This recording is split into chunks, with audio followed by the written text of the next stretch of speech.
Eating the Big Fish, How Challenger Brands Can Compete Against Brand Leaders, summarized by Books. Make people sit up and take notice of your product and brand. These days, walking down major streets in city centers across the Western world can get a bit monotonous. Whether you're in Barcelona, London, Hamburg, or San Francisco, you always see the same signs belonging to huge franchises such as Starbucks, McDonald's, and H&M. While this can be tiring or even annoying as a consumer, it's far worse for new companies that want to market their products. They're constantly fighting an uphill battle to be seen and heard alongside such enormous multinational companies. However, these challenger brands, as they can be called, are crucial to keeping the market open, creative, and healthy, and help provide interesting alternatives for consumers. In the end, it is indeed possible to succeed as a challenger brand, just as long as you respect certain key principles and keep some useful strategies in mind. In this book, you will learn how to create a strong identity for your brand, what advantages you have over established brands, and how even cleaning products can be turned into something trendy. Market leaders are a force to be reckoned with, but emerging brands can still pose a challenge. When you were in school, did you ever compete with your peers over grades or in gym class?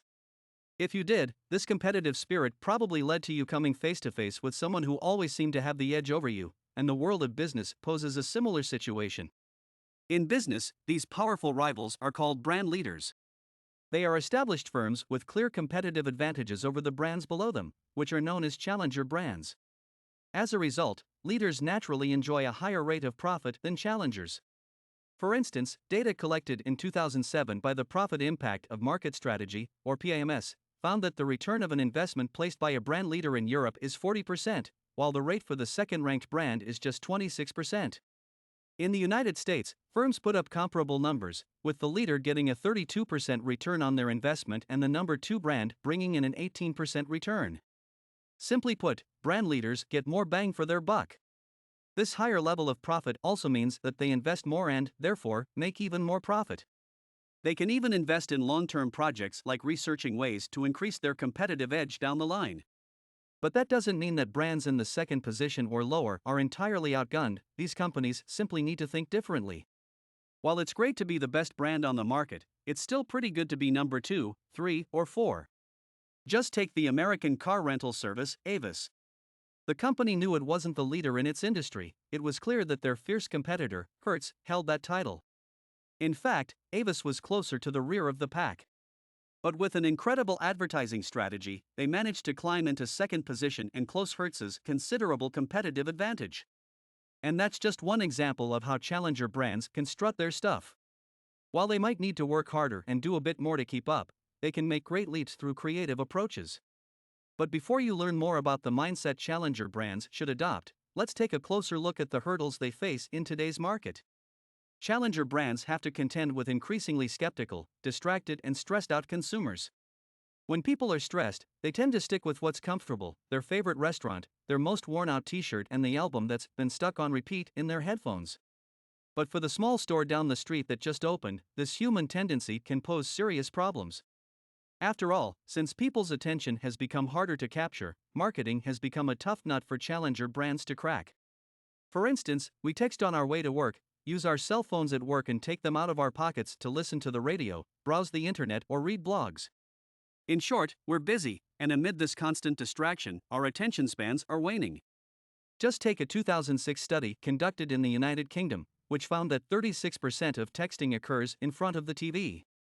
Competing with this incredible flow of information is the task facing challenger brands, and it's not one to be underestimated. But what makes this project even more difficult is that people feel increasingly strapped for time, which stresses them out and makes it even harder to grab their attention. Surveys have revealed that people need time each day to recuperate and that, during this time, they prefer silence. As such, they're sure to avoid pop-ups and marketing ads that might distract them. People are exhausted by the modern-day barrage of information and want a few minutes to themselves here and there. Therefore, it's a struggle for marketers to reach their consumer targets, at least without irritating them in the process. Finally, people are also increasingly skeptical of marketing.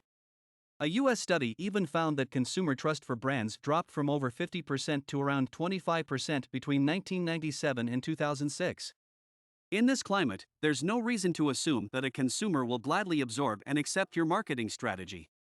Brands simply tried too hard to push sales in the past, misled consumers a bit too much, and left their target demographics mistrustful of the entire practice of marketing itself. So, there are some serious difficulties facing challenger brands, but this isn't the half of it. Next up, you'll learn which other barriers these brands need to break through. The boundaries between different products are blurring, thereby increasing competition. Whether it's black or white, big or small, humans have developed ways of categorizing the world around them. This practice is certainly helpful at times, but when it comes to products, marketers need to be wary of making categorizations. Product categories are blurring like never before, and marketers can't rely on the same classifications they used to. Marketers still pay close attention to these categories of products or services, but their target audiences often perceive them entirely differently. For instance, imagine you are the founder of Flickr, the online image and video hosting platform. What category do you think your product falls under? Perhaps social networking and entertainment?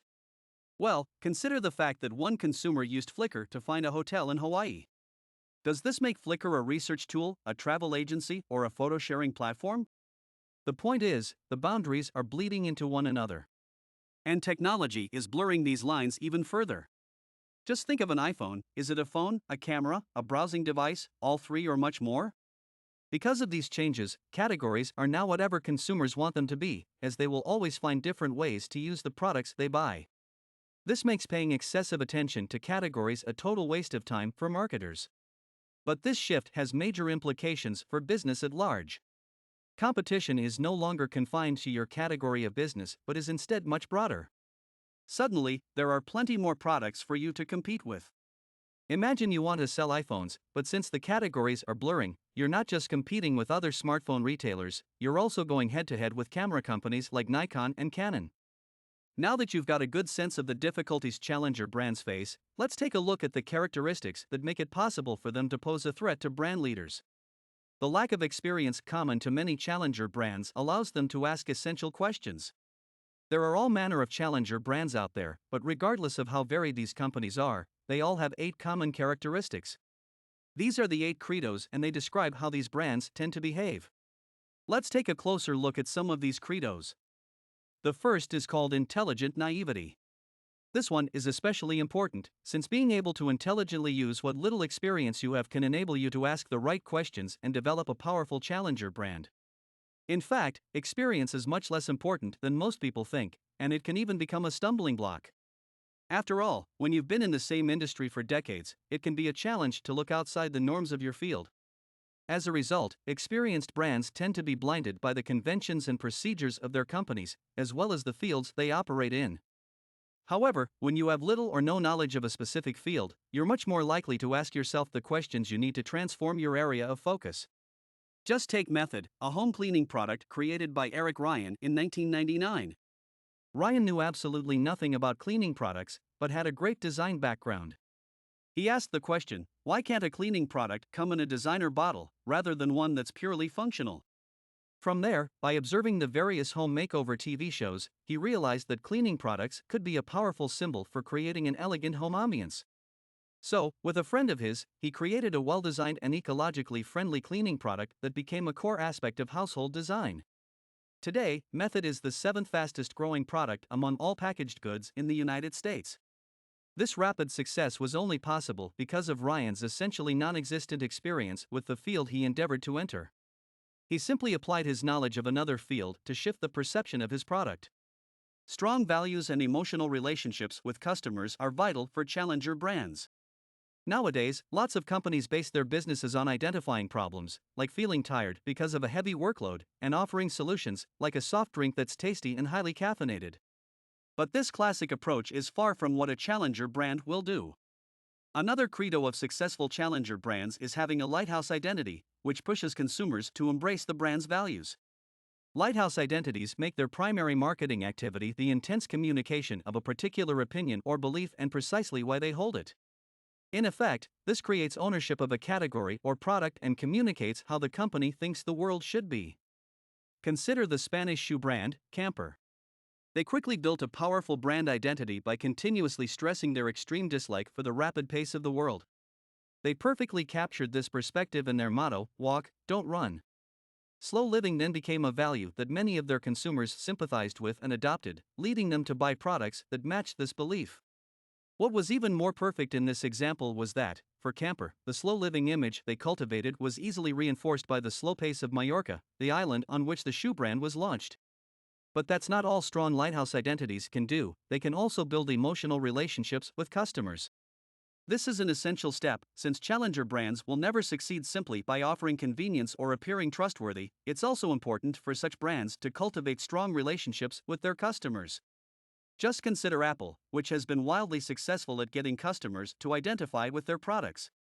As a result, if you have an Apple computer, it immediately says something about your creativity and originality. Or, to put it differently, consumers emotionally identify with Apple products because they want to align themselves with what Apple stands for. Habits tend to dictate consumption, but powerful symbols can change that.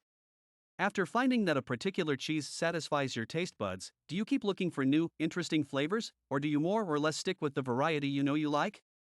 Well, for most folks it's the latter, and, in general, people consume based on regular habits, which makes perfect sense for practical reasons. After all, over the course of an average day, most people have a lot to take care of. There's work, raising kids, sudden emergencies, like a sick pet or vehicle breakdown. This all means that, when people are faced with making purchasing decisions, whether it has to do with groceries, t-shirts, or cleaning products, they basically go on autopilot. That is to say, they don't actually make a decision, they just go with what they've bought in the past. This is where the symbols of re-evaluation come in. This is yet another credo of challenger brands, and it's essential to breaking classic consumer habits. With this tool, challenger brands employ powerful symbols and actions to awaken sleep shopping consumers, cause them to rethink a particular category, brand, or product and reconsider why they were or were not buying it. This is precisely what the discount retailer Target did. As a means of brilliantly relaunching their brand, the company partnered with prominent American architect Michael Graves, who created the brand's first designer product line. Not only that, but the products were showcased somewhere you'd probably never associate with Target, the Whitney Museum of American Art in New York City. By working together with Graves and Landing, of all things, a museum show, Target forged a powerful symbolic message that made consumers reconsider their opinions of a brand that they had, until then, likely considered a cheap and unfashionable option. So jump right in and challenge the consumer habits. Just remember, when you're staring down a fierce competitor, you've got to be even fiercer yourself. Final summary. The key message in this book: brands don't have to give in just because they aren't number one in the market. While there are certainly obstacles facing small and ambitious companies, they also have advantages that other, more experienced brands don't enjoy. Actionable advice: limit yourself to 2 marketing actions. As a challenger brand, your marketing budget is naturally going to be limited, which is why it's important for you to spend those funds in the most effective way possible. Generally speaking, just 1 or 2 of all the marketing actions you take will make up 80% of your brand's marketing success, so it's a good plan to focus on them. To identify these marketing approaches, begin by listing your brand's marketing goals over the next year. From there, cut out the least important goal, then the next to least important, and so on. Eventually, you'll be left only with your 2 most important goals. From there, do the same thing with all the marketing activities you're planning to implement to achieve these goals. After cutting away all the rest, you'll be left with the 2 actions that you should invest in for maximum marketing return. Eating the big fish: how challenger brands can compete against brand leaders, summarized by Wiko Books. If you have any request of a book you would like to be summarized, please subscribe and leave a comment.